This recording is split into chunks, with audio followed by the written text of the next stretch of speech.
Hello students, स्वागत है आपका हमारे चैनल नोट्स 99 पर। आज हम पढ़ने वाले हैं हमारी डीबीएमएस के नोट्स की सीरीज़ में एक नया टॉपिक जो कि है हिस्ट्री ऑफ डीबीएमएस। मतलब कि आज हम डीबीएमएस की हिस्ट्री के बारे में पढ़ेंगे, जानेंगे कि डीबीएमएस जो है वो किस तरह से इवॉल्व हुआ टाइम बाय टाइम। तो आइए पढ़ते हैं इसके क्वेश्चन को। पर उससे पहले दोस्तों, आपको अगर डीबीएमएस के नोट्स की ज़रूरत है तो आप हमारे चैनल को सब्सक्राइब कर दीजिएगा और अपने फ्रेंड्स के साथ भी इस वीडियो को शेयर कर दीजिएगा ताकि उनकी हेल्प हो पाए। तो देखते हैं क्वेश्चन को। What is the history of DBMS explain. तो यहाँ पर हमसे पूछा गया है कि डीबीएमएस की हिस्ट्री क्या है, उसको हमको एक्सप्लेन करना है। और आपको क्वेश्चन कुछ इस तरह से भी आ सकता है कि वो पूछ सकता है कि बताइए डीबीएमएस किस तरह से इवॉल्व हुआ। तो वहाँ पर भी आपको सेम आंसर लिखना है। और हमने इस टॉपिक के ऊपर एक डिटेल में एक्सप्लेन वीडियो भी बनाया हुआ है, तो आप ज़रूर देखिएगा, क्योंकि उस वीडियो को आप पूरा कॉपी पेस्ट कर सकते हैं अपने एग्ज़ाम के अंदर, क्योंकि वो एक डिटेल वीडियो होगी। और ये वीडियो केवल डीबीएमएस की हिस्ट्री के ऊपर एक ओवरव्यू है। तो आइए पढ़ते हैं इसके अंदर। The history of DBMS can be summarize as follow. तो डीबीएमएस की हिस्ट्री की समरी हम यहाँ नीचे देखेंगे, ओवरव्यू एक, और डिटेल वीडियो की लिंक आप डिस्क्रिप्शन से चेकआउट कर सकते हैं, या इस वीडियो की लास्ट में भी हम आपको वीडियो प्रोवाइड कर देंगे। तो इसमें हमारा पहला पॉइंट है फाइल बेस्ड सिस्टम। ये 1950 में आया और 1960 तक ये प्रचलन में रहा काफ़ी। तो आइए पढ़ते हैं इसके अंदर। Data store in flat files causing redundancy and inefficiency. जो हमारा फाइल बेस्ड सिस्टम होता था उसके अंदर जो डेटा स्टोर होता था वो फ्लैट फाइल्स के रूप में स्टोर होता था। मतलब कि काफ़ी नॉर्मल फाइल्स के रूप में डेटा स्टोर होता था फाइल बेस्ड सिस्टम के अंदर। और इस वजह से इसमें डेटा रिडेंडेंसी उत्पन्न हो जाती थी, मतलब कि डेटा डुप्लीकेशन होता था फाइल बेस्ड सिस्टम के अंदर, और इस वजह से इसको हैंडल करना काफ़ी इनएफिशिएंट होता था। और इसी कारण से जो हमारा फाइल बेस्ड सिस्टम था वो इनएफिशिएंट होता था, मतलब कि इसके अंदर डेटा का डुप्लीकेशन होता था एंड डेटा इनकन्सिस्टेंसी भी होती थी डेटा रिडेंडेंसी के कारण। तो इस वजह से फाइल बेस्ड सिस्टम जो है वो ज़्यादा टाइम तक नहीं चला। और फिर उसके बाद हमारा आता है हिरार्की नेटवर्क डीबीएमएस। मतलब कि जैसे डेटाबेस इन्वॉल्व होता है, फिर उसके बाद हिरार्की डेटाबेस मैनेजमेंट सिस्टम आता है एंड साथ में नेटवर्क डेटाबेस मैनेजमेंट सिस्टम भी आता है, जो कि 1960 में आया था और ये 1970 तक प्रचलन में रहा। तो पढ़ते हैं इसके अंदर। Organize data in tree like structure और graph structure but lack flexibility.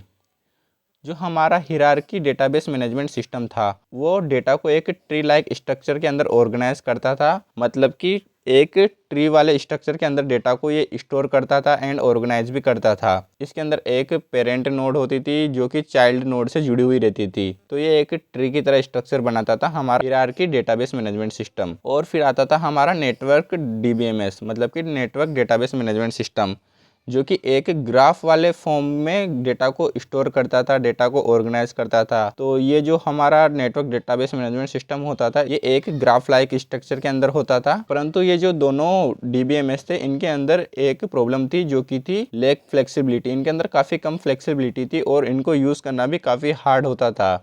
तो इसी वजह से ये भी ज़्यादा समय तक नहीं चले। और फिर उसके बाद जो था हमारा डीबीएमएस वो वापस से इन्वॉल्व होता है एंड फिर आता है हमारा रिलेशनल डेटाबेस मैनेजमेंट सिस्टम, जो कि 1970 से 1980 तक चला। तो पढ़ते हैं इसको। Edgar code introduce the relational model using tables and SQL for simplicity and efficiency. तो जो हमारा रिलेशनल डेटाबेस मैनेजमेंट सिस्टम होता था उसको एडगर कोड नामक व्यक्ति ने इसको इंट्रोड्यूस किया था, मतलब इसको। और जो ये हमारा रिलेशनल डेटाबेस मैनेजमेंट सिस्टम था इसके अंदर जो डेटा होता था वो टेबल्स की फॉर्म में स्टोर होता था, मतलब कि स्ट्रक्चर डेटा को ही हम रिलेशनल डेटाबेस मैनेजमेंट सिस्टम के अंदर स्टोर कर सकते थे। अगर हम कहें कि जो डेटा होता था टेबल्स की फॉर्म में स्टोर होता था, वो हम मान सकते हैं कि जैसे एक एक्सेल शीट में डेटा को स्टोर किया जाता है उसी तरह से डेटा को रिलेशनल डीबीएमएस के अंदर भी स्टोर किया जाता था। और इस मॉडल के अंदर हम एसक्यूएल के माध्यम से डेटा को काफ़ी सिंपल तरीके से काफ़ी इफ़िशिएंटली हैंडल कर सकते थे, एक्सेस कर सकते थे और डेटा को स्टोर कर सकते थे। तो ओवरऑल ये रिलेशनल डेटाबेस मैनेजमेंट सिस्टम था। इसके माध्यम से यूज़र जो है वो डेटा को सिंपल तरीके से और आसान तरीके से स्टोर कर सकता था, डेटा को एक्सेस कर सकता था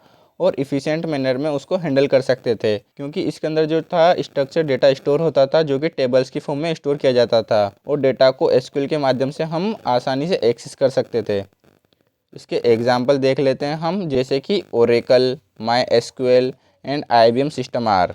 तो ये था हमारा रिलेशनल डेटाबेस मैनेजमेंट सिस्टम। तो स्टूडेंट्स, हमारा 4th नंबर का पॉइंट है ऑब्जेक्ट ओरिएंटेड डीबीएमएस। इसका टाइम पीरियड था 1980 से 1990 तक। तो आइए पढ़ते हैं इसके अंदर। Store data as object like in object oriented programming. जैसे कि हमारी ऑब्जेक्ट ओरिएंटेड प्रोग्रामिंग लैंग्वेज होती है जो कि ऑब्जेक्ट के ऊपर बेस होती है, उसी तरह ऑब्जेक्ट ओरिएंटेड डीबीएमएस के अंदर भी जो हमारा डेटा होता है वो ऑब्जेक्ट के रूप में स्टोर होता है। Useful for handling complex data like images और मल्टीमीडिया। तो ये जो हमारा डीबीएमएस होता है ये कॉम्प्लेक्स डेटा को हैंडल करने के लिए काफ़ी यूज़फुल होता है। जैसे कि हमारी इमेजेस होगी, मल्टीमीडिया होगी, मतलब कि मल्टीमीडिया से रिलेटेड कोई भी फाइल होगी, उस कॉम्प्लेक्स डेटा को ये काफ़ी यूज़फुल तरीके से हैंडल कर पाता है। तो इसके एग्जांपल्स देख लेते हैं। तो इसके एग्जांपल है जेमस्टोन एंड पोस्टग्रेसक्यूएल। तो ये थे इसके एग्जांपल। आइए देखते हैं अब हमारा 5th पॉइंट। हमारा 5th पॉइंट है no SQL and big data DBMS, जो कि सन 2000 में आए थे। Design for unstructured data and scalability. जो no SQL and big data DBMS थे, इनको अनस्ट्रक्चर्ड डेटा को स्टोर करने और हैंडल करने के लिए डिज़ाइन किया गया था। मतलब कि जो हमारे ये no SQL and big data होते थे, ये अनस्ट्रक्चर्ड डेटा को हैंडल कर पाते थे और इसको काफ़ी इफ़िशिएंटली मैनेज भी कर पाते थे। और साथ ही में ये जो दोनों डेटाबेस मैनेजमेंट सिस्टम होते थे, ये काफ़ी अच्छी स्केलेबिलिटी प्रोवाइड करते थे। मतलब कि ये जो दोनों no SQL and big data DBMS थे, इनको काफ़ी स्केल किया जा सकता था, मतलब कि ये स्केलेबल थे। एग्जाम्पल, तो इनके एग्जाम्पल है मोंगोडीबी, मतलब कि मोंगोडीबी डेटाबेस एंड कैसेंड्रा। तो ये थे हमारे no SQL and big data DBMS के एग्जाम्पल। आइए देखते हैं अब हमारा 6 और आखिरी पॉइंट, जो कि है मॉडर्न डीबीएमएस। ये हमारा 2010 से अभी प्रेजेंट तक चल रहा है। Focus on cloud, AI and distributed database like Amazon RDS and Google Cloud which are hosted online. तो ये जो हमारा मॉडर्न डीबीएमएस होता है, इसके अंदर क्लाउड डेटाबेस आते हैं और साथ ही में एआई डेटाबेस भी मॉडर्न डीबीएमएस के अंदर आते हैं। एंड डिस्ट्रीब्यूटेड डेटाबेस जो होते हैं वो भी मॉडर्न डेटाबेस मैनेजमेंट सिस्टम के अंदर ही आते हैं। क्लाउड डेटाबेस जैसे कि हमारे अमेजोन आरडीएस हो गए, गूगल क्लाउड हो गए, ये हमारे क्लाउड डेटाबेस होते हैं। मतलब कि जो हमारे क्लाउड डेटाबेस होते हैं वो ऑनलाइन होस्ट किए जाते हैं। अगला पॉइंट देखते हैं, AI integrated database use for data analyse. जो हमारे AI integrated database management system होते हैं, उनको हम डेटा का एनालाइज करने के लिए यूज़ में लाते हैं। मतलब कि एआई इंटीग्रेटेड डीबीएमएस का यूज़ डेटा को एनालाइज करने के लिए किया जाता है। तो स्टूडेंट, ये था हमारा टॉपिक डीबीएमएस की हिस्ट्री के बारे में। अगर आपको इसमें कोई इशू है तो आप हमें कमेंट करके पूछ सकते हैं, या हमने इसके ऊपर एक डिटेल वीडियो भी बनाया तो आप उसे भी देख सकते हैं, जो कि आपको राइट साइड में दिखाई दे रहा होगा।